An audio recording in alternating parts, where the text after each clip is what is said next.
c'est dans la musique, dans les films, c'est dans les écoles. Dans les Le hôpitaux système est aussi. partout. Hein? Dans les hôpitaux aussi. Quand quelqu'un Oui. décède dans les hôpitaux, les chevaliers de colon, ils viennent à chaque personne qui décède. Je sais pas pourquoi. Qu'est-ce que je trouve très fucked up dans les hôpitaux, j'avais fait un épisode sur ça vaguement. C'est quand quelqu'un décède, ils sont trois hommes qui rentrent dans la section de la personne qui est décédée avant qu'on annonce à la famille que cette personne-là est décédée. C'est comme si c'est eux qui ont accès à cette personne-là. Puis je OK. trouve ça quand même étrange comme pratique. Dans les milieux hospitaliers, tu sais, on sait que c'est pas tout clean clean, là, tu sais. Je vais te dire quelque chose. En partant, dès que tu es dans les hôpitaux, tu vas tout de suite le voir, tu vas le sentir. Il y a des signes. Il y a des signes de ces gens-là qui sont marqués. Oublie pas que la plupart des gros architectes, c'est eux autres, là. Il y a plein de choses qui ont été construites, il y a plein de choses qui sont là, mises en pied là, c'est eux autres. J'ai oublié c'est quel métro, là. Complexe des Jardins, je pense. Ça, c'est Quand métro tu rentres Place là, des Arts. bon, quand tu rentres là, assis-toi, prends ton Oui, je temps, l'ai regarde. vu. Ouais, je l'ai vu. Je l'ai Tu comprends? vu. Ouais. Bon, sans trop aller là-dedans, tu comprends Hmm, déjà. Tu ouais. comprends? Ils sont partout. C'est comme, ils ont déjà envahi, ils sont là. Puis, tu peux rien y faire, là. C'est pour ça que, tu sais, avec le temps, tu sais, les gens n'aiment pas trop la Bible, mais quand tu lis la Bible, puis tu vois qu'est-ce qui se passe, la Bible te reflète beaucoup qu'est-ce qui se passe. Puis tu commences à comprendre qu'est-ce qui se passe. Tu comprends? Hmm. Puis, la Bible est, c'est comme, je ne vais même pas rentrer, parce que causer la Bible, là, c'est trop large, c'est trop wide, on pourrait parler ça pendant des semaines. Mais en tous les cas, moi, j'aurais voulu rentrer, je voulais rentrer dans la franc-maçonnerie pour les connaissances. Mais c'est le côté mystique que je ne veux pas vraiment me frotter là-dedans.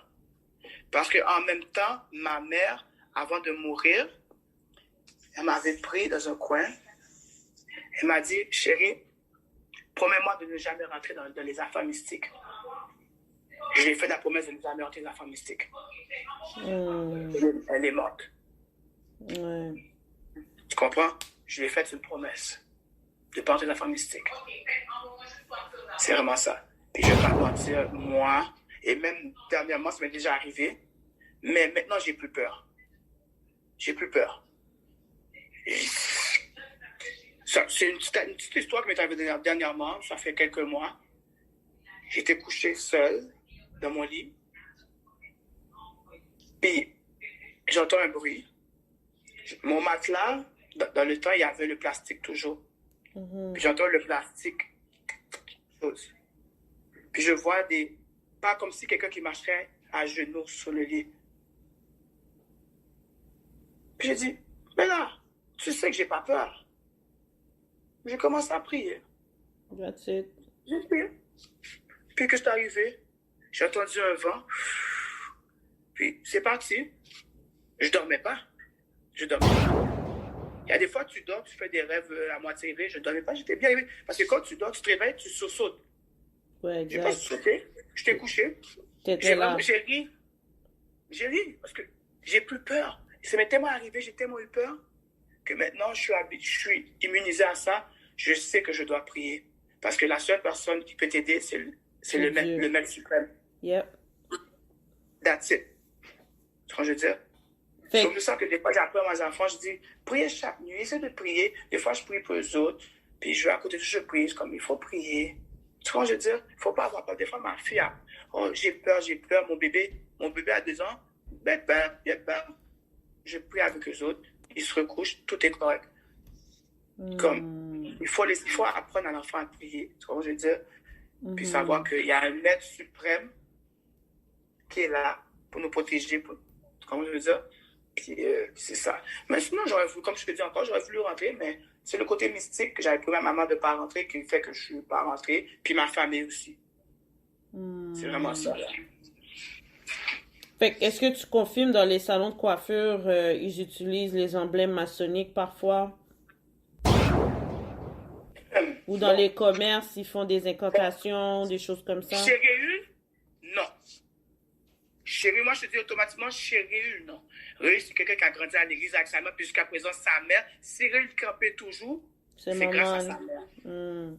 Tu comprends? Je veux dire, Réul a grandi à l'église, joué, guitare à l'église, tout bagage. Sa mère prie, sa mère est là. Sa mère, c'est tellement une bonne personne. J'adore sa mère. Si Réul là toujours, c'est grâce à ça chose. Et Réul, c'est quelqu'un, même des fois, là, dans des choses, là, il met de la musique, l'évangile carrément, puis il dit, on nous bénit, Kailan. Ouais, c'est bon ça. Tu comprends? Donc, chez Réul, non. Les autres, je ne sais pas. Peut-être que oui, peut-être que non. Haïtien aimait faire business sous magie. Pour attirer foule, pour attirer tes clientèles, pour ci, pour ça. Et c'est pas juste haïtien, hein. Moi, j'étais à New York avec ma femme. Il y a des blancs aussi. Les bons blancs, puis il faut passer nous. Yo, les blancs, là, depuis la fin de la pandémie, je suis des groupes, là.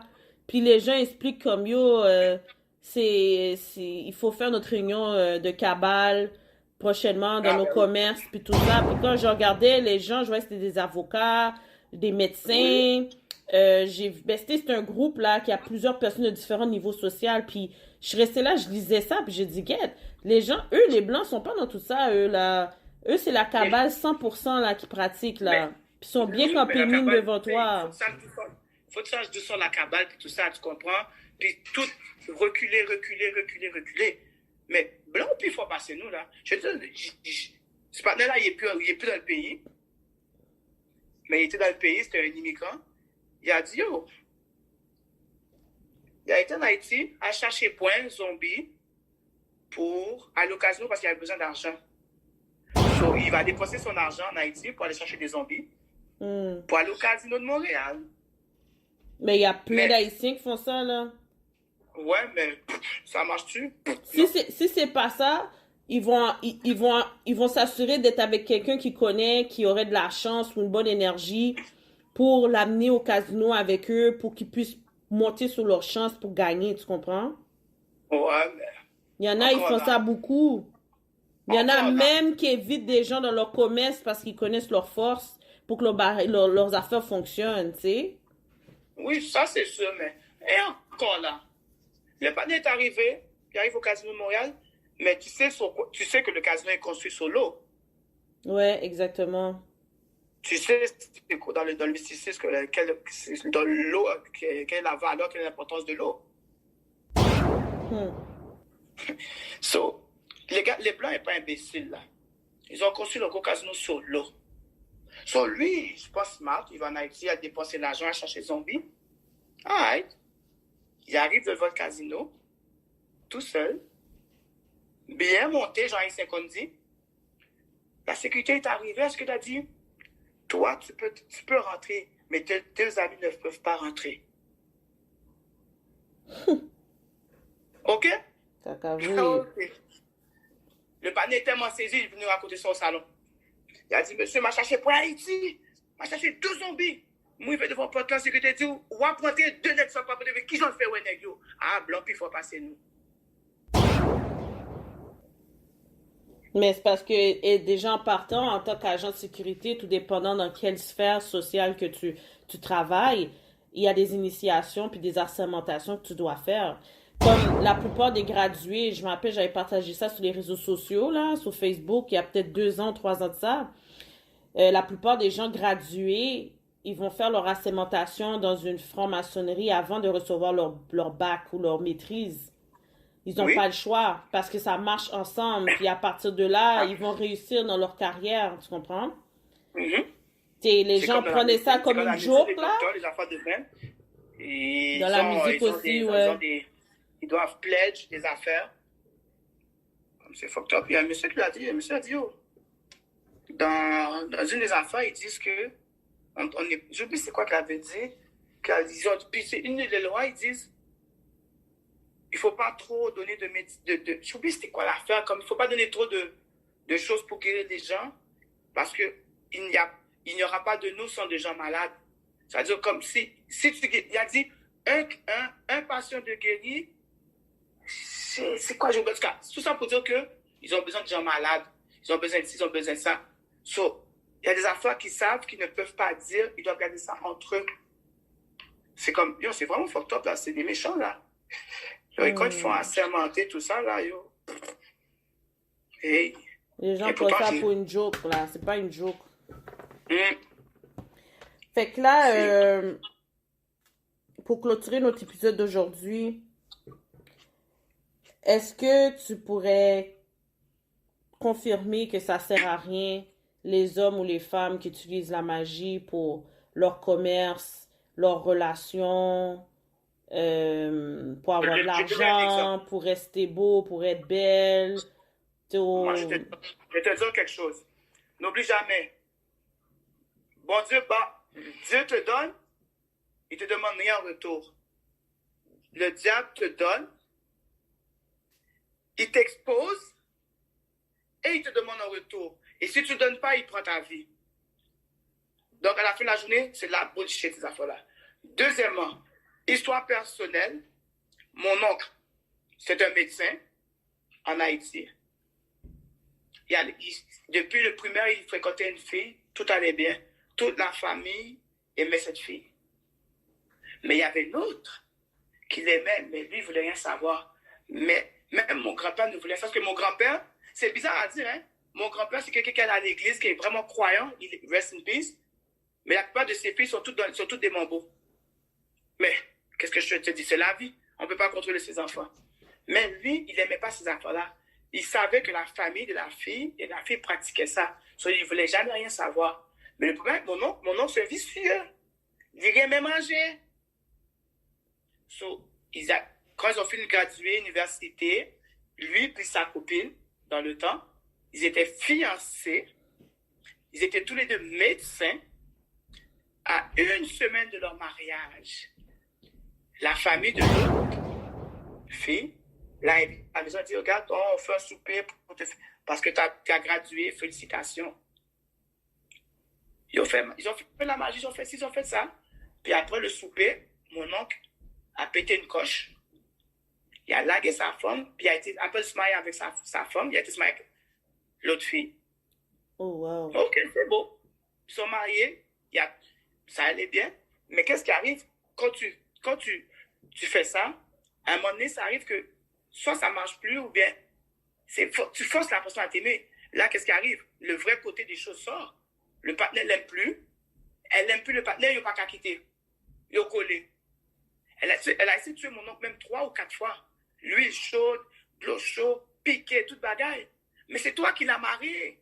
Là, tu l'aimes plus, tu veux te débarrasser, tu n'es pas capable. Ils ont eu 4 enfants. 4 garçons. Des beaux enfants, là. Mes cousins sont vraiment belles garçons. Mais là-dedans, il y en a 2 qui sont médecins aussi. Mais yo, là, ma tante, elle est morte. Puis elle a son âme aussi.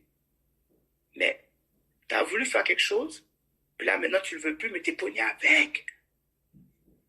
Alors pourquoi? Et j'ai regardé un documentaire, ils ont dit 3 filles sur 5 font de la magie pour avoir l'amour. Wow! 3 filles sur 5. Puis les gars, yo, excuse-moi, les gars, là, sont enragés dans l'aile, là.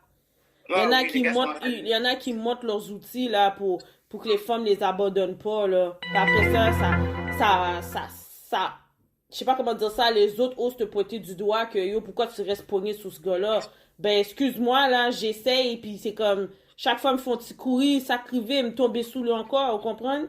Son bagage râler vini, là, sur un moment donné, tu dois camper une façon avec certains hommes, là, ce message passe aux femmes. Laissez-vous pas abattre par un homme, puis assurez-vous de prier avant de coucher avec un homme, puis assurez-vous de lire la personne en prière aussi avant d'entamer quoi que ce soit, parce qu'il y a des personnes, je suis désolée, c'est comme, ils sont sur des mauvais vibes. Moi, je te parle, je suis une femme, right? Toi, tu peux me parler en tant qu'homme parce que tu es un homme.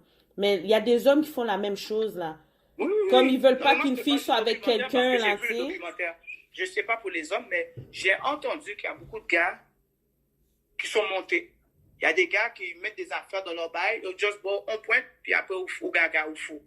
Ouais. J'ai entendu plein d'histoires comme ça. J'ai entendu plein d'histoires, mais c'est triste. Comme Mounio, c'est ça. Comme si, des gars comme si, quand ils veulent quelqu'un, c'est soit ils montrent au gros nec, soit ils montrent au gain l'argent, ou soit ils ont le diable. Mais quand tu fais ça, là,